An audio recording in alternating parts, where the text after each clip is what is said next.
Hey everybody, welcome to episode 7 of the Ilizwi Moja Africa podcast. So my name is Lindile Mthembu, an academic reviewer from South Africa, and allow me to introduce my co-host. Heri Rianga is a youth program specialist, author, and leadership coach at Shuja Rising Consulting, hailing from Kenya, as well as Gcinile Zinisa, who is a budding ecologist from the Kingdom of Eswatini. So thank you for tuning into our podcast. Last month, we started a new series on leadership. We started out discussing leadership in general and how leadership looks from the African perspective. So today, we're actually excited to do an episode on women in leadership and are joined by an amazing woman leader, Dr. Mujitsi Mulondo, who is a global young leader and dedicated academic. She's instrumental in establishing the first division of public health at the University of Free State, South Africa, where she's also an acting program coordinator. She's a one young world ambassador convened in United Kingdom, Europe, Mandela Washington Fellowship alumnus hosted in North Carolina, USA, Envision Global Young Leader alumnus hosted in Washington and New York, USA, and a Mail and Guardian Top 200 Young South African. She represents South Africa as a council member in the Golden Key International Council of Advisors, where she oversees 19 institutional chapters. She is a coordinator of a Black female academics mentorship group that seeks to contribute to the urgent transformative need for diversity and representation. She has an interdisciplinary doctoral degree from the Department of Health Sciences Education and Community Health in the University of Free State and a master's degree in psychology from the University of Pretoria. She is passionate about leadership, mentorship, education, mental health, and women empowerment. So we are very privileged to have her in our episode. Thank you so much, Mujitsi. Welcome to our podcast. Before we start, please follow us on Twitter at Ilizwi Moja or on Facebook at Ilizwi Moja. And make sure to also check out our TikTok at Ilizwi Moja Africa to continue our conversations. To comment as we continue with our discussion. We would like to hear your thoughts. Great. So yes, ladies, thank you. Thank you so much for just being here in this discussion. It's such an enlightening discussion that we're going to have.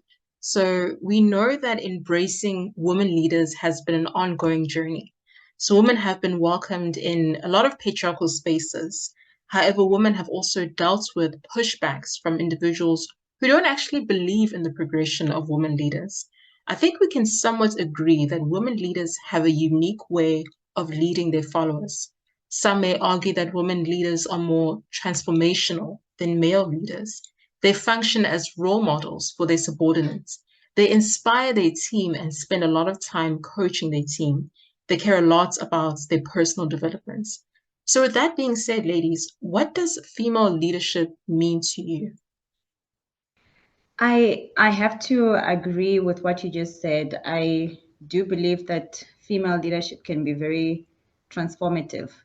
I personally even view it as a responsibility, a unique responsibility to make sure that when you are in that position of power or leadership, that you are able to address some of the systemic deformities that you might be observing. So, for example, I always allow myself and give myself the permission to address misogyny when I see it or when I experience it. And so when I do that, I'm already establishing boundaries that this is not what we're going to do. This is not what I'm about. And so by just doing that, you sort of teach people how to treat you. And hopefully, by doing so, you're already covering another woman that's coming behind you. And secondly, I also view it as an opportunity to lift as I rise, which is something that I certainly believe in. That when you are in that position, you must be able to allow and open up space for other women to also enter those spaces as well. I generally tell people that there's nothing impressive about always bragging about being the only woman in the room or the only Black woman or the only this, you know. We must be allowing have to get other people as well in the room just as we are. So you must figure out how can you open up the door, how can you introduce the idea of having somebody else as well enter that room. So that when we are rising, not only are we rising alone, but we are rising together. Mm, mm, mm. No, I 100% agree as well. And I like the fact that you emphasized on that there should be a need to have other women leaders. As you said, that, you shouldn't be sitting on the fact that, or I am the only female leader in this particular management position, in as much as it is a great achievement, but what can we do to inspire more female leaders to also occupy those spaces? And oftentimes we have those kind of competitive nature where we're like, or I have to compete with other women because it's difficult to land in these particular spaces because these spaces are so hyper patriarchal, and so when we land in those spaces we want to stay in it and we don't want to have other competition. So it's such an impactful message what you're saying, that there's a need to have other leaders as well, and we shouldn't feel sort of intimidated, but rather inspired, the fact that we also bringing in other female leaders. May I just jump in and comment? Yes, definitely. All right, I agree. I agree with what you said, Chidzi, about leadership. I also want to add that I feel the core of leadership is to create an environment where people can thrive, a safe space where people are able to reach their full potential, they're able to be creative and just really just reach for the stars as far as thinking and just work processes are concerned. And I feel that women, by nature of how we are designed, we are suited to do that. In that, women are naturally caregivers. You nurture, you mentor, you coach, you encourage soft skills. So and that's what that's part of what's required to create a safe environment, a place where everyone feels comfortable. I feel that also helps making women to be good leaders.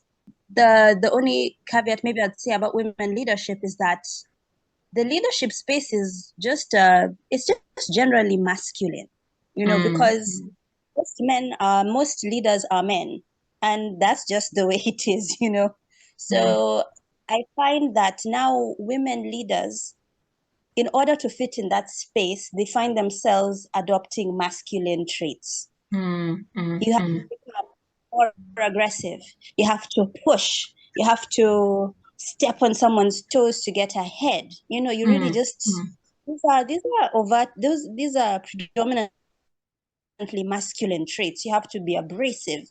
You have to just to survive in that space. So I find that there is female leadership. There should be more female leadership, but there is a cost to thrive in that space. Sometimes you find the female leader, having to become more aggressive or just take on these masculine traits. And once they take on these traits, then it's like it's like a double-edged sword. You are criticized if you're a soft feminine in a leadership space, but also if you're too masculine, then you get names like the Iron Lady, or the Brass Captain.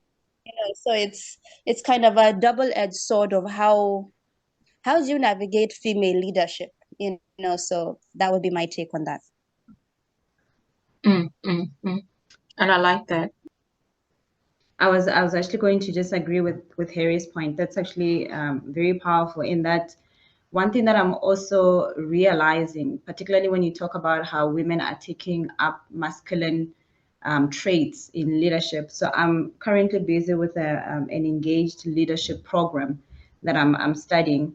And so the very aim of that program is to speak about inclusive leadership, right? The idea that when you are in a position of leadership and a position of power, you must be able to allow even other people that are around you to feel included in that room. And so sometimes you might feel as though, as we see with masculine traits, they can be very abrasive in their approach, right? Very rude. And I sort of try and push for gentle leadership. I feel we can still get a lot of things done by being kind to each other. And so the idea of inclusive leadership is that every voice is welcome around the table. But I think if we go about it, Lee even mentioned this, if we go about the idea of always being competitive, then we do essentially take up masculine traits where we just want to fight and put each other down, where you don't want to hear a different point of view, where you don't want to grow together, where you don't want to build something, and at the end of the day, you just end up breaking each other. So I do believe that the way that our world is moving right now, we're trying as much as possible to instill a culture of inclusive leadership, that everybody is welcome, that everybody must feel that their voice is valuable within a team, and therefore there's absolutely no need for us to be trying to break each other down. Everybody can just show up as they are, however way your voice is. I mean, there was a time, if I have to make an example with myself, where because my voice is not loud, I think my voice is quite gentle. And there was a time where I sort of thought, do I need to be a lot louder? Like, do I need to have my voice sound a lot stronger than it is? But I realized that the way that I am is sufficient. I can show up as long as I'm making a point that makes sense, as long as my point is able to effect change, then that's all that's necessary. So I do agree that we need to go back to being feminine, the way that you are. Show up with your voice as it is, and just say what you need to say, whatever powerful view that you have, and let's just get this going. Yeah, I 100% agree with just the discussion that we have right now, ladies. Thank you so much for this. And as we move on, we can see that we have seen a progression in leadership and women taking in spaces. Statistically, we've shown that across sub-Saharan Africa, 2.5% of vice chancellors are women, and 5% of CEOs are women. Women make up 43% of those who receive tertiary education. However, they hold 28% of formal sector jobs. So we can see that statistically, sub-Saharan Africa is somewhat progressing in concern with empowering women. However, women are still disproportionately represented in these formal sector jobs. So what could be the case in this particular instance? Because we do see a progression. However, like for instance, 43% receive tertiary education, but 28% hold, hold 28% are dealing with formal sector jobs or have formal sector jobs. So yeah, what essentially could be the case, ladies? Are we progressing, or is there still a sense of stagnation? So quite recently, I read a very interesting article. And in that article, they were showing us how when women are in their 20s and in their 30s, they're generally passed up for job opportunities or even promotions because they are generally seen as, oh, this one is in a childbearing age. So at any point, she's pregnant. And then have to either leave the job to raise the children, or because she's pregnant, take on maternity leave. And then when women are in their 40s, they are still passed up on job opportunities because then they're seen as being in a child rearing age. They're raising kids, right? And then when they're in their 50s, once again, they're still passed up for opportunities because then the assumption is that they're busy taking care of their old parents. And so you realize when you look at this that there's never a particular time where women are seen as being able to offer any sort of substantial contribution into the workforce. At every single given moment, we are seen as though there's something lacking about us because we are women, right? Later on, just the idea that we even hear this sort of conversations that women are very emotional, right? When we are younger, they will, because she has a period, that's why. When we are older, oh no, she's menopausal. So at all this different age of different ages and phases of our life, we're somewhat always being seen with a limiting eye, that this one we can't necessarily hire a woman because of these limiting factors. But what is very interesting, I think, even when we look, not even in research, but when we observe during COVID-19, when we saw some of the most progressive countries, these were countries that were being led by women. For example, with Mm. countries such as New Zealand, right, where we saw them, they came out on top where COVID-19 was concerned because she was more concerned about saving lives as opposed to saving the economy, right? Yes. And those were really the most progressive countries.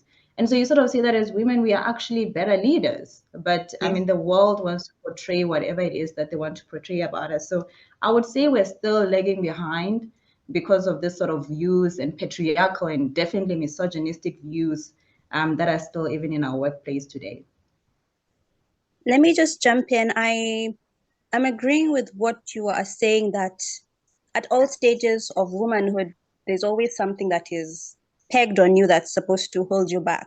Oh, maybe even the fact that you're going to get married, so you don't even need a salary because your husband will take care of you, or you're going to have kids, or you're menopausal, or you're just a retiree, just go home, you know. So there's something that affects women at all stages of life. But I also feel that not all women want to be leaders or employed. So also, just because there are 43% of women who receive tertiary education, not all of them necessarily want to enter the formal job sector. So maybe that might Mm. count for the drop in numbers. And then Mm. also, talking about women in, because there's some people who they just want to be homemakers. Let them Mm. just be stay-at-home mom. I mean, or do maybe they want to do businesses which are not in the formal sector. Maybe they want to write books or just do something, childcare, daycare, something, you know. So there's also that category of women who we cannot ignore, and they're educated. So there's also that. And also about women leaders, I feel that because we're fighting for the space of leadership, then our leadership is now under a microscope. And unfortunately, some of the women who actually finally get a seat at the table or create their own table, they're not Mm. always good leaders. And that's just the Mm. reality. Like, okay, there's a different view regarding uh, the former leader of New Zealand, Jacinda Ardern. I hope I'm getting her name right. But yes, over COVID, it seemed like she started out right, but there is a reason that she resigned. And according to the what is it, the citizen information on the ground, they didn't like her leadership towards the end. I don't know the nitty-gritties, but it didn't exactly end well for her. And she was on an international level. So I'm just saying that because of having such few opportunities to lead, when we finally get the opportunities to lead and then we don't lead well, that's an issue. But having said that, in my country, Kenya, there's a whole county that from top to bottom, women leaders. Like that is unprecedented in the election that happened last year. And they're doing such a good job. The governor is a woman, the senator is a woman, the member of parliament is a woman, the member of the county assembly is a woman. Like the whole structure is female. In a male dominated county, like she's the first female governor in that county, and she's doing an amazing job. So we need more people like that. So when we're given these leadership positions, because we're really just being observed, because they're waiting for an opportunity to say, you see, we gave you an opportunity to be a leader and look how you failed, or look Mm. how you're not doing a good job. Then that's when they start to say, they use now the stereotypical terms for women in leadership. You're too soft, you're too emotional, or whatever. And then now we try to be masculine to mitigate that. So I feel that there are two sides of the coin. Not every woman who's educated might want a job in the formal sector, might want to be a leader, and the women who actually are leaders, let's try to actually put women, because also there's a thing of now let's just put a woman there to say that there's gender equality. Like in my country, there's like a third, they put the whole a third rule. In the parliament, there must be a third, women must be represented to a third. And now what happened then is they created a position of the women representative. Oh, you want to be a leader? Okay, let's create a position for you. And that position basically it's the same job as a member of parliament. Like it has no job description. It was just solely created basically, in my view, to shut women up. You want to sit at the table? Take it. the women in those positions, some of them really have no impact, whether they don't have resources or they're unqualified. You wanted a woman in parliament, there she is, qualified or no. So this whole representation thing and statistics, I think, yeah, it's not just a statistic. Who are the women who are entering leadership? That's what I would say. I think as well, one other thing that I've generally also observed with a lot of women leadership is that I think as women we really like having approval seeking behavior, right? We want to be patted on the back that you're doing amazing, but you don't need to be patted on the back for you to show that you're being effective. So for example, the president in New Zealand, the fact that at the very end people could have been saying negative things about her leadership. Leadership does not need to be perfect, it just needs to be effective.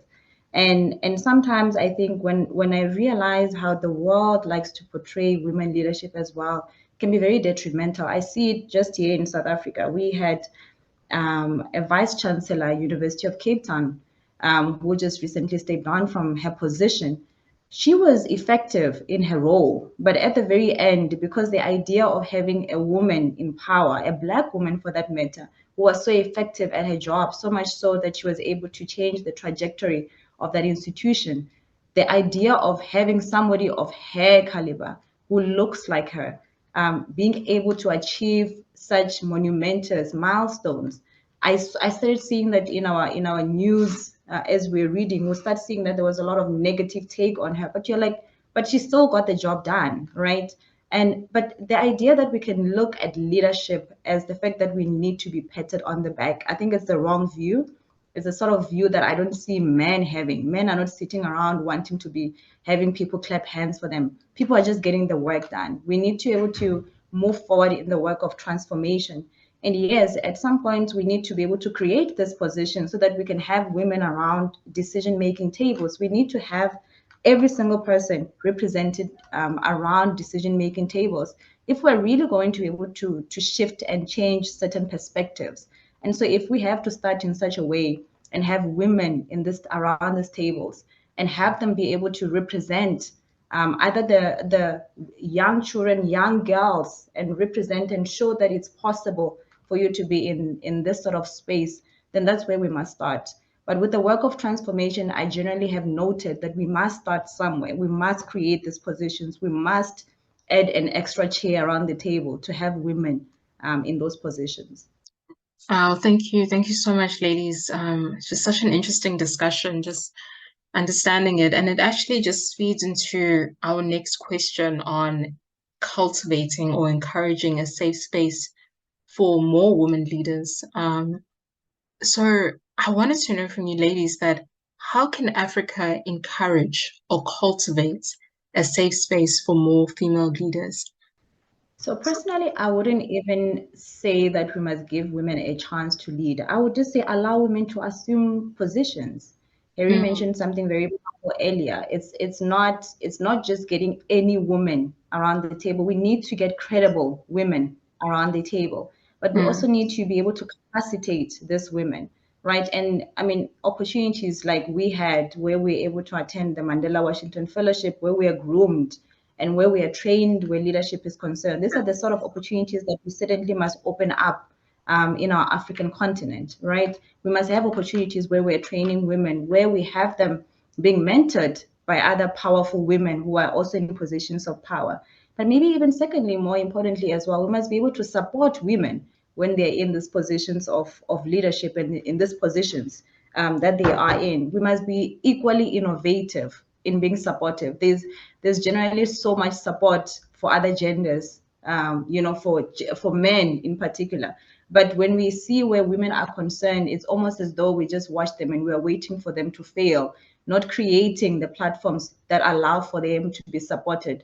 As it stands, women are always going to be the gender that gives birth. We're always going to be the ones that fall pregnant. And so we must create room for that. Even the president from New Zealand, I remember even seeing news papers about her because she fell pregnant while she was still president. I mean, that became news. And I'm just like, why must it be? These are the sort of conversations that we must be able to not only have, but be able to say, well, I mean, yes, as a woman, she's the one that falls pregnant, and the fact that she is in a leadership position doesn't mean that her life must not be continuing. Doesn't mean that she mustn't have a personal life. But these are conversations that we must definitely have, where we support women when they're in these positions. How can we make sure that when these women are in these positions, that they're able to thrive and be able to effect the change that they need to? I fully agree with what you have said, Chitsi, about let's just find qualified women. And I mean, part of our biology is having babies. So if that's going to happen in my career, there's really nothing that I can do about it. As far as creating spaces or encouraging women to take leadership roles also, why don't we just take women as they are, like female leader, female CEO, female? Why do you have to qualify the fact that she's a leader? When we're trying to fill a leadership role, why don't we just look like man or woman who's the one who's qualified for this position, irrespective of what your gender is? Because if it's a male leader, nobody says male leader, in fact, it's just leader.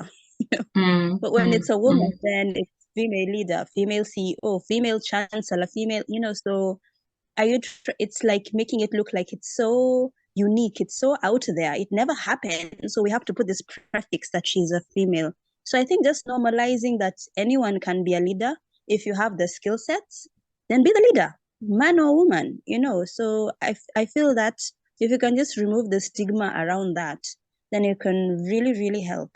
And then also just giving them the skills that they need to be leaders, because women are often not trained to be leaders anyway, because they're not expected to. The way we went for the Mandela Washington or whatever other program, if they can be trained to be leaders in different sectors, because also you don't have to be a CEO to be a leader. There are different kinds of leadership. So if you can just learn to assume leadership roles wherever we are, for they that are interested, the women, then I really feel that can go a long way to creating and cultivating spaces where there can be more women leaders. Because I think we're 1% more than men in the world. So we're the ones who are the majority. So that means we're going to be leading in more spaces, whether it is informal or formal. We're going to be there. So just empowering them with skills to be able to manage whatever domain they're in. And yeah, thank you so much, ladies. I just honestly, I'm so grateful for this discussion. Such an impactful discussion, also just so enlightening, and knowing that, and just what I've gathered, knowing that as female leaders, how we are defined as leaders, being, individuals who are transformational or caring and understanding and more considerate of others, which really basically just molds our leadership qualities. And, even though we have these leadership qualities that are quite impressive and that could be very beneficial in the long run, we do find ourselves not occupying certain spaces or not being represented. And we see how even though women do carry positions where they can occupy those spaces, not a lot of women do want to occupy, perhaps a formal sector job, or they want to lead in their capacity as a mother, perhaps. And I think that's also another thing is understanding that leadership doesn't have to necessarily be a CEO or vice chancellor or whatnot. It can be somebody who is a leader in their family, and understanding those positions, but at the same time also allowing an opportunity for women who do want to be in those spaces to be welcomed, to allow their position to be embraced and to not be challenged by the way that they go about leadership, which may differ from how men essentially leads their followers. Okay, yes. So thank you so much for such an engaging discussion, ladies. Especially to Mujitsi for just being a part of this discussion. We are just so happy that you're able to join us. And thank you, ladies, for just also having such an enlightening discussion for all of us to think about and to reflect on female leadership. So now, any last remarks before we end off? Thank you so much once again for this wonderful conversation, as well as to Harry. I think if I have to end off, this would be towards young women in particular. And I think in encouraging them to take up spaces, right? To be able to get into leadership spaces, even though they are afraid that you fail forward. because sometimes I do think the fear is what stops us from taking up some of these positions. And unfortunately, at some point, we need to be able to assume these positions. And the best way to do that is to capacitate ourselves, find ways in which we can be able to grow into whatever that space is. If that means you build your credibility by getting yourself a certificate or doing one or other course that you need to do so that when you speak, you're actually speaking and making sense and making a point. I also, one thing that I generally believe about leadership is that we must always think long term, even when you're getting yourself into arguments, because obviously there's going to be pushback when you're a leader. But always think what is the long term goal of whatever it is that you're doing. Then it allows you to only be in battles that you need to be in and reserve your energy for what you need to be busy with. And so I think one of the other things, and this is something that I mentioned earlier on, but I do believe that as women, young and old, we must definitely limit approval seeking behavior, because most of the time we're always looking for somebody to pat us on the back, oh, you're doing amazing. Either you're seeking this sort of approval from men, or you're seeking this approval from white people, so we must really get over that. We must get over wanting to get that sort of approval, rather be motivated by your values and your morals. That is a better motivator. The idea that you know that I was able to make that decision because I'm a person of integrity. I was able to make that decision because I am an ethical leader. That is what will actually be able to make you be a more effective leader in the long run. We do definitely need sustainable leadership. And one of the core things that I certainly believe in is that we don't just need leaders, as we're having this conversation earlier. We don't just need anybody assuming a position, but we do definitely need ethical leadership to be able to help and move us forward, not just in Africa, but even globally as we move forward. And just finally, there's this scripture verse that I really love, which is that your gift will always make room for you. So if you avail yourself, and you allow yourself, your gift, whatever it is, will be able to allow you to be able to assume the necessary spaces that you need to assume, whether nationally in your own country or even globally, where you're able to shake and shift the way the world is going as it stands. So thank you so much once again. I'd also like to give my last remarks and say that as a leader, it's always good to have a mentor because nobody knows everything. It's always good to have somebody who you can look up to, somebody who's been there, somebody who can show you the ropes, somebody who can help you problem solve and just see your own weaknesses and grow in them, and also motivate you to focus on your strengths. It just really helps to have a mentor.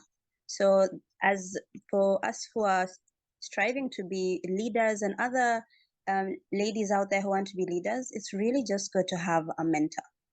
Wonderful. Wonderful. So thank you to our listeners for joining us today. We hope the discussion was engaging and thought-provoking. Do not forget to like, comment, and subscribe. Bye, everyone.